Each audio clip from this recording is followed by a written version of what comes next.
I'm a nurse by profession. Graduate po ako sa CEU. And then po, after ko po makagraduate, nag-work po ako sa hospital for 1 year. Sobrang nakakapagod po.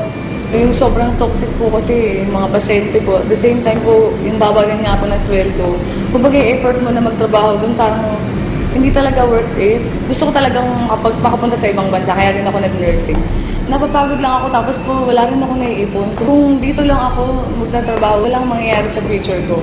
Nung naka 1 year na po ako sa hospital, kumbaga parang na-realize ko na hindi ako para dito sa hospital. Hanggang nag-work ako, nag-apply po ako sa bangko. Kasi nga medyo mas mataas ang sweldo. Ang hirap-hirap magbilang ng perang hindi sa'yo. Milyon-milyon po araw-araw ang binibilang ko. Pero parang sabi ko, kailan kaya darating yung time na sariling pera naman yung binibilang ko. Sa araw-araw po na pagtatrabaho ko sa bangko, aga-aga ko pong gumigising and then late, sobrang late na po ako umuwi. Tapos wala pang 500 yung kinikita ko sa isang araw. Kumbaga talagang hindi po talaga siya worth it na pagtrabahuhan. Minsan, na-short din ako sa bangko. Siyempre, kailangan mong bayaran yun, di ba? Magkano na nga lang kasi sinasweldo ko sa bangko, tapos kakaltasan ka pa. Wala po talaga ako naiipon. Kasi puro po nga po utang talaga. Kasi yung pong kinikita ko na para sa quincenas at katapusan, inuutang ko na po. Kaya po pag halimbawa sweldo na po, dumataan lang sa palad ko at kailangan ko nang bayaran yung mga dapat ko pong bayaran. Naisip po, paano na yung future ko? Kapag kung ganito lang ng ganito. Etong negosyo na to, pinagdasal ko kasi sa Lagasan. Nung after ko pong magdasal, actually, mga ilang days lang namit ko po si Upline Jong Jorge na isa rin po sa mga Millionaires Club ng Royal. Kumbaga po, sobrang blessing na ma-share sa akin yung opportunity. In-explain niya sa akin yung negosyo. Ang ganda pala talaga ng Royal.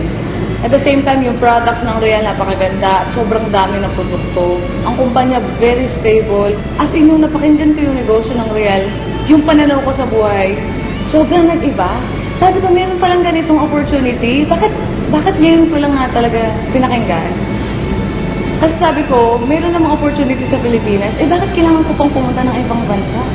Actually, nung umpisa, sabi lang naman sa akin ni Jong, idadagdag ko lang sa ginagawa ko. Hanggang dumating yung time na ginagawa ko yung negosyo, yung kinita ko po sa Royal ng 1 week, katumbas na po ng 3 buwan sa bangko. Kaya sabi ko po, grabe talaga, parang kailangan ko na talaga i-full-time ang Royal.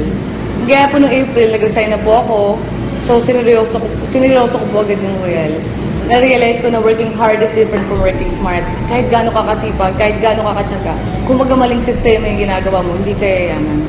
Pero po, grabe po, yung sipag mo, yung syaga mo, ilipat mo sa Real, tamang sistema, panigurado yayaman ka. Mas nakakaipon na ako ngayon, and like dati kasi, talagang puro utang. Ngayon yung mga utang ko, nabayaran ko na. Ngayon sila na yung utang takin, gano'n. Noon, gumigising ako ng sobrang aga kasi may pasok ako eh. Ngayon, nung nag-royal ako, gumigising lang ako kapag tapos na akong matulog.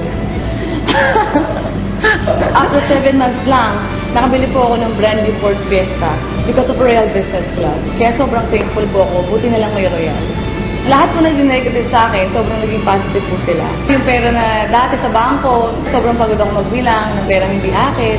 So nakakatawa dito sa Royal, sariling pera ko na yung binibilang. Doon ko nakita na yung magulang ko po sobrang proud sa akin. So kahit hindi ako nakapag-ibang bansa, kayang-kaya kong tuparin yung mga pangarap ko kahit dito lang sa Pilipinas. Kasi may Royal Business Club. Tsaka dito nakakatulong ka sa mga tao eh. Yung ginagawa mo hindi lang para sa sarili mo, pero para rin sa iba na may mga pangarap din. Kasi ako nakuha ko na yung pangarap ko. Pero yung mga kasamahan ko na naging part ng Royal, gusto ko rin silang matulungan na makuha rin nila yung mga pangarap nila. Ang sasabi ko lang lalo na sa mga kabataan, sa mga empleyado rin na tulad ko, syempre naging empleyado rin naman ako, na maging open-minded lang kayo. Buksan nyo lang yung puso't isipan ninyo. At the same time, dito hindi naman sinabing iwan mo yung ginagawa mo eh. Ang sabi lang naman ni Royal, idadagdag mo lang sa kung anong ginagawa mo. Kung wala kang dinadagdag sa ginagawa mo or binabago, hanggang dulo wala namang magbabago. Meron lang kasi akong binago, meron lang akong dinagdag. Kaya may nagbago. Kumbaga yung mga pangarap ko, nakuha ko because of Royal Business Club. Buti na lang may Royal.